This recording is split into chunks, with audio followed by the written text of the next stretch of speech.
여러분, 아보하라는 말을 들어보셨습니까? 아보하가 뭐죠? 네, 아주 보통의 하루입니다. 오늘 말씀의 제목인데요. 매년 한국 사회의 트렌드를 전망하는 책, 트렌드 코리아라는 책이 있습니다.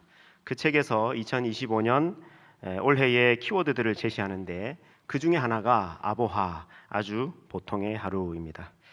이제 소확행의 시대가 가고 아보하의 시대가 온다는 겁니다. 얼마 전까지는 소확행이 트렌드였습니다. 소확행이 뭡니까? 작지만 확실한 행복. 우리가 큰 행복을 얻기는 어렵지만 비록 작지만 확실한 행복은 가질 수 있는 거 아니냐.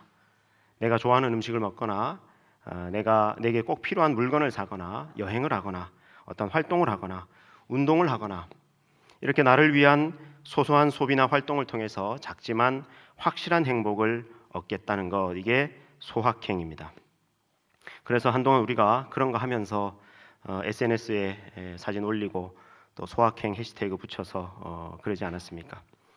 그런데 이 소확행이라는 개념이 점점 스몰 럭셔리의 개념으로 변해가면서 이제 이런 과시적인 소확행도 피곤하다는 겁니다.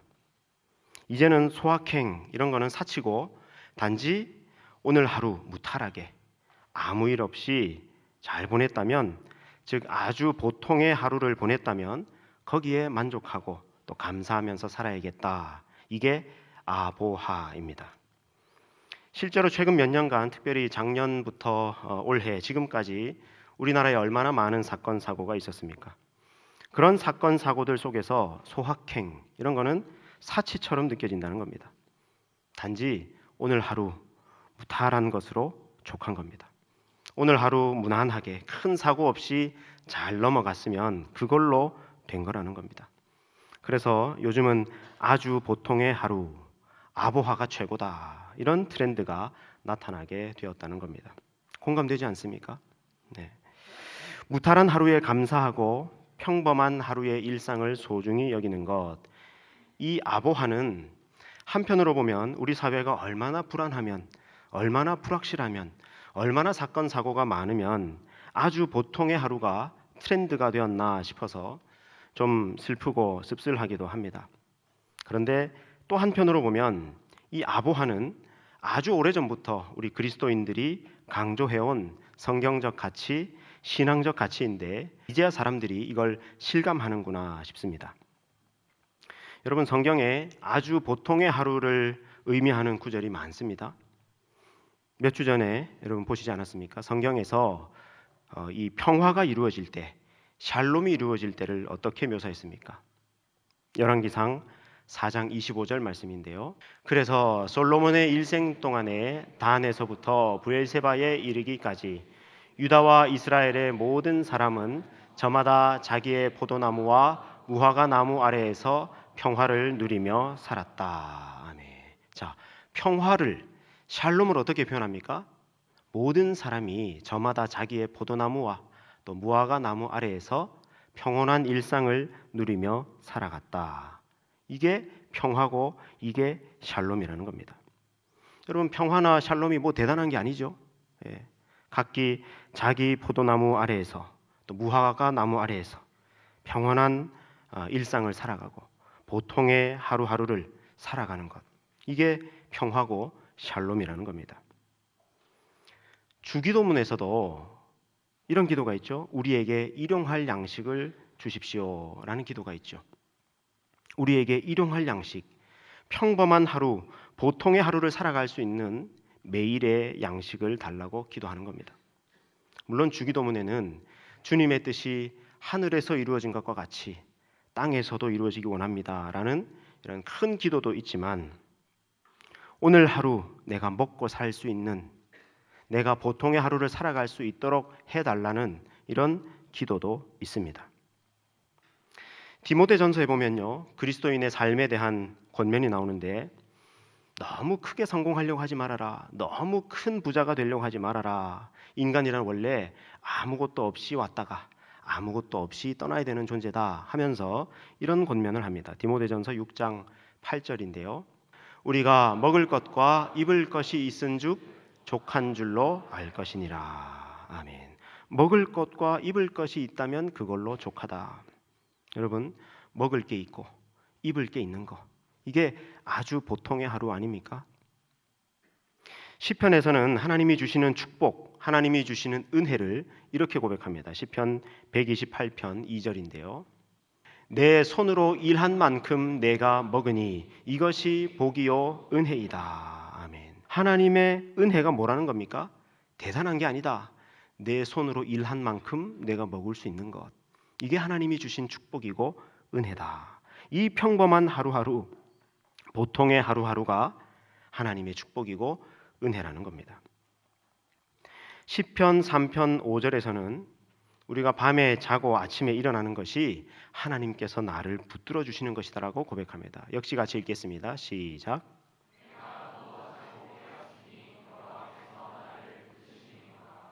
아멘. 자, 밤에 자고 아침에 일어나는 거, 여러분 이게 뭐 대단한 일입니까? 너무나 평범한 일상, 보통의 하루 아닙니까? 근데 여러분, 이 아보하가 깨져 보십시오. 이 평화가 깨져 보십시오. 밤에 잠 못 드는 일이 생겨 보십시오. 이거 얼마나 소중한 겁니까? 그냥 우리가 밤에 잠들고 아침에 깨어나는 거. 시편 131편 1절에는 이런 말씀도 있습니다. 주님, 이제 내가 교만한 마음을 버렸습니다. 오만한 길에서 돌아섰습니다. 너무 큰 것을 가지려고 나서지 않으며 분에 넘치는 놀라운 일을 이루려고도 하지 않습니다. 아멘. 주님, 저는 교만을 버렸고 오만한 길에서 돌아섰습니다. 너무 큰 것을 가지려고 나서지 않겠습니다. 그리고 내 분에 넘치는 놀라운 일, 대단한 일, 위대한 일을 이루려고도 하지 않겠습니다. 여러분, 이 시편 131편은 나중에 다시 한번 또 나눌 기회가 있을 겁니다. 주님, 저는 놀라운 일, 대단한 일 아니어도 평범한 일상을, 평온한 일상을 잘 살아가겠습니다. 아주 보통의 하루를 잘 살아가겠습니다. 그렇게 고백하는 것입니다. 시편 118편 17절 말씀에는 이런 말씀이 있습니다. 내가 죽지 않고 살아서 여호와께서 하시는 일을 선포하리로다. 아멘. 여호와께서 하시는 일을 선포하겠습니다. 하나님의 일을 선포하겠습니다. 하나님의 영광을 선포하겠습니다. 뭐 때문에요? 내가 뭔가 대단한 업적을 이루고 대단한 성취를 이루고 대단하고 특별한 은혜를 경험해서가 아니에요. 뭐 때문에 하나님이 하신 일을 선포한다고? 다시 좀 띄워주십시오. 내가 죽지 않고 살아서, 이거예요.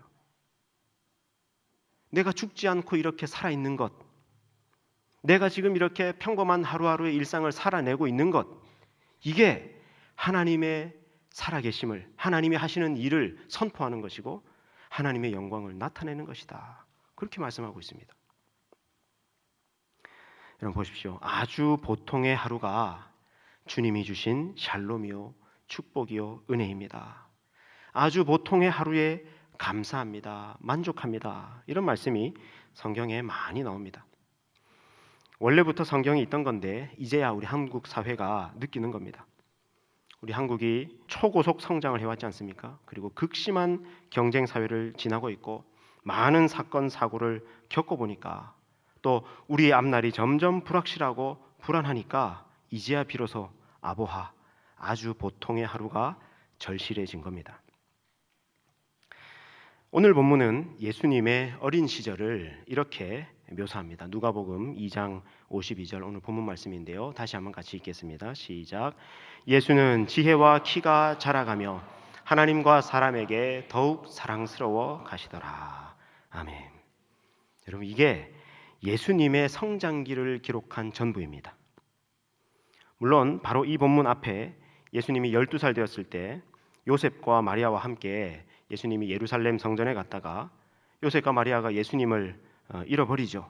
그래서 예수님을 찾는 소동이 벌어지는 그런 에피소드가 하나 있지만 그 사건을 제외하고 나면 예수님의 성장기, 예수님의 공생의 시작 이전까지의 모든 기록을 성경은 이 한 문장으로 압축합니다. 예수는 지혜와 키가 자라가며 하나님과 사람에게 더욱 사랑스러워 가시더라. 여러분, 여기에 뭐 특별한 게 있습니까? 키가 자라고 지혜가 자라고 하나님과 사람 앞에 사랑을 받는 그런 사람으로 잘 자라갔더라. 너무 평범하지 않습니까? 근데 이 평범한 기록이 전부일 만큼 예수님의 공생애 이전까지 그 30년의 삶은 지극히 평범했습니다. 여러분 잘 아시는 것처럼 예수님은 30세부터 공생애를 시작하셔서 33세에 십자가에서 죽으시고 부활하심으로 3년간의 공생의 모든 일을 그때 다 하십니다. 33년이라는 예수님의 전체 생애 가운데 성경에 기록된 이 3년만 공생애였다면 그 전까지 30년이라는 그 시간은 예수님이 어떻게 보내신 겁니까? 그냥 평범한 일상을 사신 겁니다. 여기까지 생각하고 나니까 제 속에 질문이 생겼습니다. 아니, 예수님은 인류 역사에 딱 한 번 하나님의 아들이 성육신 하셔서 이 땅에 딱 한 번 오신 거 아닙니까? 그럼 기왕에 오셨으니까 조금 더 길게 사역하셔도 되지 않았을까? 겨우 3년만 사역하고 가시는 거는 너무 짧은 거 아닙니까? 이런 생각이 들었습니다. 여러분 그렇죠? 실제로 복음서에 보면 예수님이 사역하실 때 시간에 쫓기실 때가 많거든요. 식사할 겨를도 없을 때가 있었고요. 또 늘 잠이 부족하셔가지고 피곤해하시고 이럴 때도 많았습니다. 그러실 거면 공생애를 조금 더 길게 여유 있게 보내실 수도 있지 않았을까 싶은 겁니다. 33세의 공생애가 끝나야 된다면 그러면 공생애를 조금 빨리 시작하실 수도 있지 않았을까요? 30세 시작하지 말고 20세 시작하면은 13년간 공생애 사시면서 사역할 수 있는 거 아닙니까? 13년간도 좀 모자르다 싶으면은 13살부터 여러분 유대인들은 13살에 성인식을 하거든요. 그러면 13세부터 공생애를 시작하시면 20년간 사역하실 수 있는 거 아닙니까? 오늘 설교에서 가장 중요한 질문입니다. 예수님의 공생애 3년만이 성경에 기록될 만큼 중요한 시간이었다면 예수님의 어린 시절, 예수님의 성장기, 공생애 이전의 30년의 인생은 무슨 의미였을까 하는 겁니다. 저도 예수님의 어린 시절에 대해서는 이 공생애 이전 삶에 대해서는 별로 관심이 없었습니다. 왜냐하면 예수님의 공생애부터가 중요하니까요. 근데 제가 제 아들을 데리고 이스라엘에 갔을 때 나사렛에 있는 요셉 기념교회에 갔을 때 그때 처음 이 질문이 떠오른 겁니다. 우리 화면을 통해서 잠깐 나사렛으로 한번 가보겠습니다. 나사렛은 저 산 위에 산골 동네로 있습니다. 그래서 저 산 위에 올라가서 나사렛 마을을 보면 지금 이렇게 보이는데요. 여러분 이 정면에 아주 큰 교회 지붕이 있는 그런 교회가 하나 보입니까? 요건데요. 이게 뭐냐면은 마리아의 집터 위에 세워진 교회입니다. 이른바 예수님 수태고지 기념교회. 거기가 이제 마리아의 집이죠. 그래서 이 교회 안에 들어가 보면요, 그 지붕을 안에서 보면 이렇게 생겼습니다. 순결을 상징하는 백합을 이렇게 얹어 놓은 것 같이, 그래서 마리아를 기념하는 그런 그 교회당입니다. 제가 동그랗게 표시한 여기가 요 동굴이 옛날에 마리아가 살았던 집이었다 그래요. 그래서 여기에 많은 또 순례객들이 방문을 합니다. 조감도를 통해서 보시면 아까 그 마리아의 집터가 오른쪽 아래 동그라미 여기 있습니다. 수태고지 기념교회를 나가서 뒤편에 가면요, 뭐가 있느냐면은 여기에 요셉의 집 기념교회가 있습니다. 그래서 사실은 예수님이 어린 시절을 보냈던 곳이 어디냐면은 저 마리아의 집이 아니라 요셉의 집이었던 거예요. 그래서 안에 들어가면 예수님 시대에 요셉과 마리아와 예수님이 어린 시절을 보낸 그런 동굴 집이 있습니다. 자, 근데 이제 제가 이 요셉의 집 기념교회 가서 어디에서 제가 머물렀냐면요, 여러분 저 청동으로 된 동상이 지금 누구냐면 저게 바로 요셉입니다. 그리고 그 요셉 주변으로 예수님의 생애를 새겨놓은 청동 부조들이 있는데 그 가운데서 제가 이 부조를 보고 그리고 그 옆에 있는 이 부조를 보고 머물렀던 겁니다.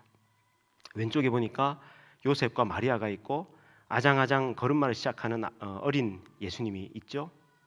그리고 또 오른편에 보니까 요셉의 옆에 앉아가지고 요셉의 이야기를 듣고 있는 또 어린 예수님의 모습이 보이죠.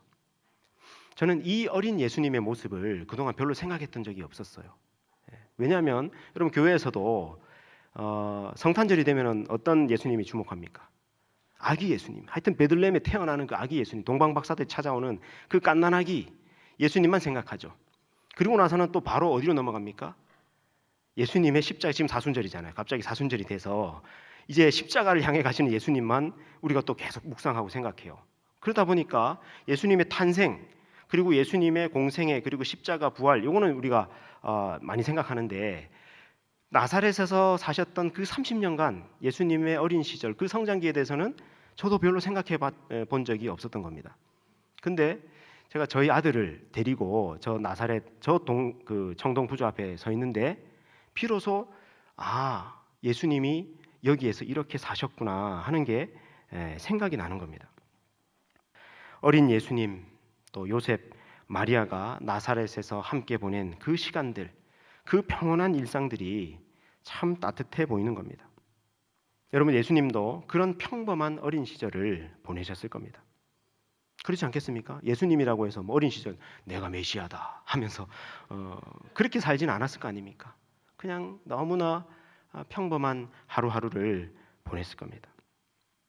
우리가 그러했듯이 예수님도 어린 시절에 엄마 아빠가 차려주는 밥을 먹고 동네에 가서 친구들과 뛰놀고 또 집에 들어와서 씻고 엄마 아빠와 이야기를 나누고 또 잠들고 그런 평범한 일상을 보냈을 겁니다.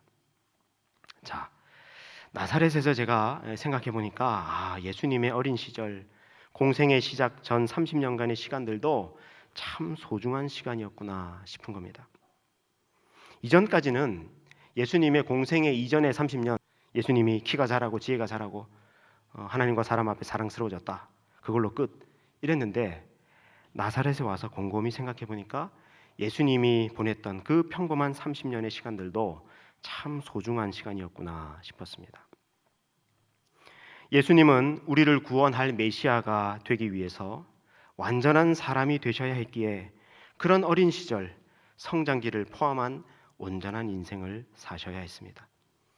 공생애 전 30년 지극히 평범하고 보통의 일상을 예수님이 사셨기 때문에 예수님은 우리의 중보자, 구원자가 되실 수 있었습니다. 그 30년이 있었기에 예수님은 가난한 사람들, 고통받는 사람들, 불완전하고 사연 많고 문제 많은 인생들을 이해하고 끌어안을 수 있었습니다. 그 30년이 있었기에 예수님의 공생의 3년이 가능했습니다. 예수님에게는 메시아로서의 사역, 공생의 3년간의 그 밀도 높고 효율적이고 기능적인 시간뿐만 아니라 그 이전 30년간 그저 밥 먹고 자고 씻고 놀고 자라는 그 평범한 보통의 시간들 역시 소중한 시간이었습니다. 그나마 여러분, 예수님의 공생의 3년간은 어땠을까요? 3년간 24시간 사역만 하셨을까요? 그렇지 않죠. 우리 복음서 보면은 예수님의 모습이 간간히 보이지 않습니까?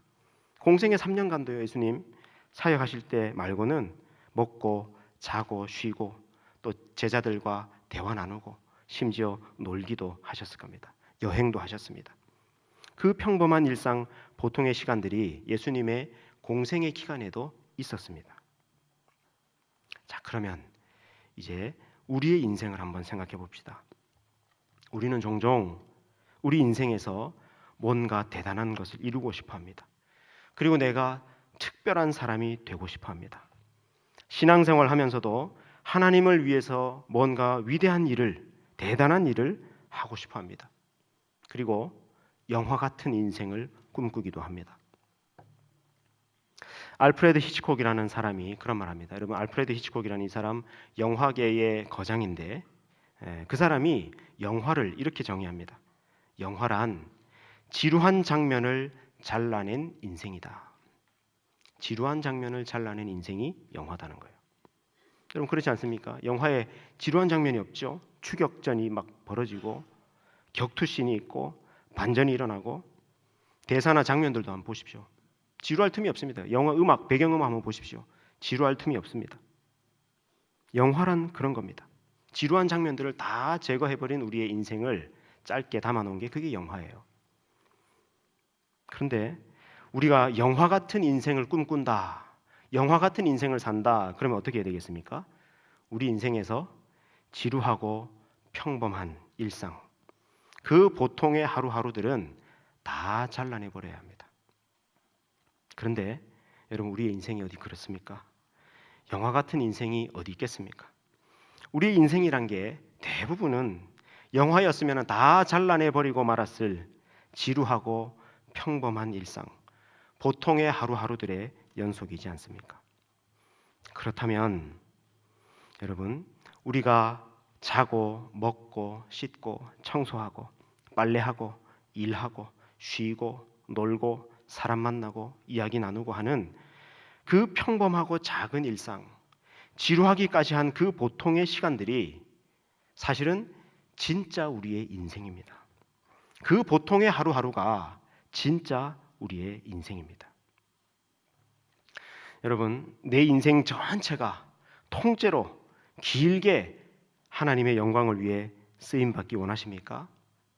내 인생 전체가 영광스러운 인생이 되기를 바라십니까? 한 번뿐인 인생인데 정말 그렇게 살고 싶습니까? 그런데 어떻습니까? 그런 열망에 비해서, 그런 꿈에 비해서 지금의 내 삶이, 지금 내 삶의 현실이 너무 평범하지 않습니까? 너무 보통이지 않습니까? 그래서 스스로 바라볼 때 보잘것없게 느껴지지 않습니까? 그런데 여러분, 잊지 마십시오. 예수님도 33년의 인생 중에서 3년간을 공생애로 사셨습니다. 나머지 30년은 그저 평범한 일상, 보통의 하루하루를 사셨습니다.